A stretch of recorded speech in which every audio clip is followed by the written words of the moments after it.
आप ये सवाल देख पा रहे हैं, एएलपी 2024 के ट्रेड वाले पेपर में पूछा गया सवाल है। हालांकि क्वेश्चन मैटेनिट डीजल में आया है, लेकिन मैं आपको बता दूं मैटेनिट डीजल हो गया, टेट्रा मैटेनिट व्हीकल हो गया, हीट इंजन हो गया, मोटर मैटेनिट व्हीकल हो गया, इन सभी का सिलेबस लगभग सेम होता है। इन सभी ट्रेडों के लिए सवाल बड़ा इंपॉर्टेंट है, पूरी डिटेल समझेंगे। सवाल लिखा हुआ है कि यांत्रिक दक्षता के पदों में आपको फॉर्मूला बताना कौन सा सही है। आपको बीपी दिया गया, आईपी दिया गया, तो पूरी डिटेल समझते हैं। डिटेल ये होती है कि जब भी कभी किसी इंजन सिलेंडर के अंदर हम लोग फ्यूल जलाते हैं तो उसके अंदर फ्यूल की पावर आती है। क्योंकि मैंने रेड वाली लाइनें दिखाई है ना, ये रेड वाली लाइनें फ्यूल की पावर होती है, जिसको आप लोग एमएफ इंटू सीवी कहते हैं। अब जब रेड वाली लाइनें फ्यूल की पावर बनेगी, तो फ्यूल जब यहां जलेगा तो उससे ये जो हमारा पिस्टन है ना, पिस्टन का ये जो फेस है, इस पर भी एक पावर मिलती है। तो पिस्टन के फेस पर जो पावर मिलती है वो याद रखना हमेशा हमारी कौन सी पावर होगी, आईपी।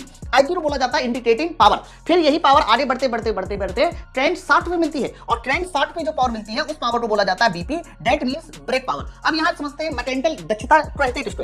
ध्यान रखना, मैकेनिकल दक्षता हम लोगों को हमेशा वहां मिलती है जहां मैकेनिकल डिवाइस लगाए जाते हैं। तो एमएफ इंटू सीवी से जब आईपी में आता है तो मैकेनिकल डिवाइस नहीं लगी, मैकेनिकल डिवाइस लगी है जब आईपी से कहां जाता है, बीपी में जाता है। इसीलिए जब भी कभी आप लोगों से मैकेनिकल दक्षता का फॉर्मूला पूछा जाएगा तो कहोगे इंडिकेटिंग पावर। जब आप लोग दे रहे हैं यानी इनपुट पावर इंडिकेटिंग पावर हो जाएगी, बाद में जो आपको पावर मिलने वाली है वो ब्रेक पावर हो जाएगी। तो मैकेनिकल एफिशिएंसी का फॉर्मूला हो जाता है बीपी अपॉन आईपी। जब भी सवाल में इन्होंने देखो क्या पूछा है, सवाल पूछा है कौन सा हमारा सही है, बीपी के फॉर्म में आंसर है। तो अगर मैं यहां से बीपी का मान पूछूं कि बीपी का मान कितना हो जाएगा, तो सीधा सीधा कहोगे मैकेनिकल दक्षता के साथ हमें इंडिकेटिंग पावर का मल्टीप्लाई करना पड़ेगा। अब आप देख लो इनमें से कौन वाला उत्तर सही है, तो ऑप्शन नंबर ए हमारे सवाल का सही आंसर होगा। डिटेल थ्योरी, डिटेल कॉन्सेप्ट अगर आपको ट्रेड में पढ़ना है, उसके लिए माई पाठशाला एप्लीकेशन को डाउनलोड कर लीजिए, और मेरा ट्रेड स्पेशल बैच भी आप लोग ज्वाइन कर सकते हैं इस नंबर पे कॉल करके। कैसा लगा कॉन्सेप्ट नीचे मुझे कमेंट करके जरूर बताएं कि जो एलपी का एग्जाम 2026 में होना उसमें फाइनल सिलेक्शन के लिए आप हमारा एलपी सीबीटी 1 सीबीटी 2 का कंप्लीट बैच ज्वाइन कर सकते हो। न्यू ईयर के ऑफर में भी चल रहा है। माई पाठशाला एप्लीकेशन को डाउनलोड कर लीजिए, और ये जो सामने मैं नंबर लिख रहा हूं 9696102411,